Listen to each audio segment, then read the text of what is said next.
Hello students, this is your Hindi teacher from St. Norbert Senior Secondary School, Damoh.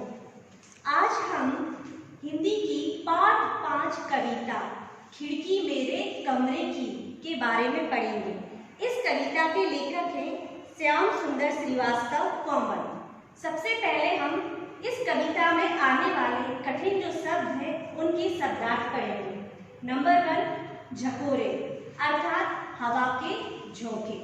Number 2 Saurabh अर्थात खुशबू या महक। Number 3 नूतन अर्थात नई।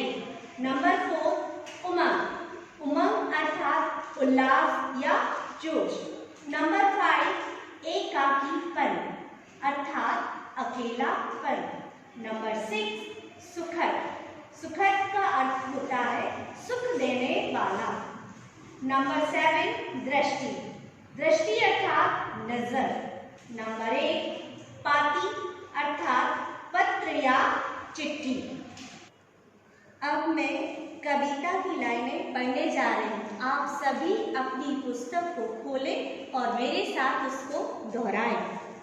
ठंडे पवन झकोरे लाती खिड़की मेरे कमरे की, नव प्रकाश की किरणें लाकर कमरे में सौरभ दिखराकर, पर्दे का आंचल लहराती भर नूतन उमंग इतराती, उछल कूदती चिड़िया के संग मधुरिम रोज प्रभा गाती खिड़की मेरे कमरे की।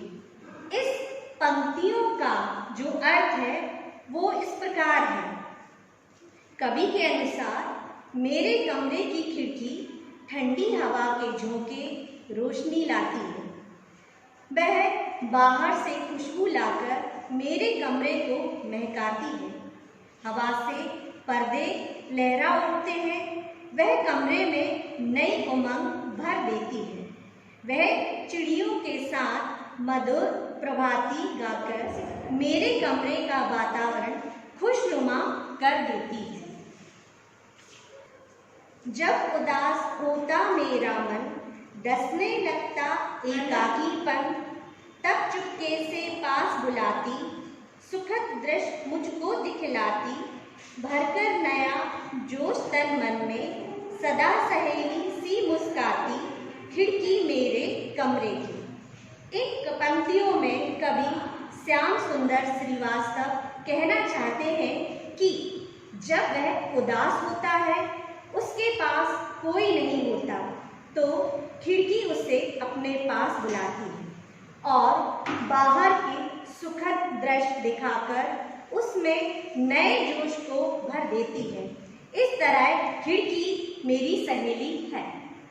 थककर चूर चूर होती जब, शुद्ध हवाएं लाकर तब तक सब थकान मेरी हर लेती, मेरा मन प्रसन्न कर देती, दृष्टि डालकर दूर क्षितिज तक मौसम की पाती ले आती खिड़की मेरे कमरे की। इस पंक्तियों में कवि कहता है कि जब वह थक जाता है तो खिड़की शुद्ध हवा लाकर उसकी थकान उतारकर उसे प्रसन्न कर देती है।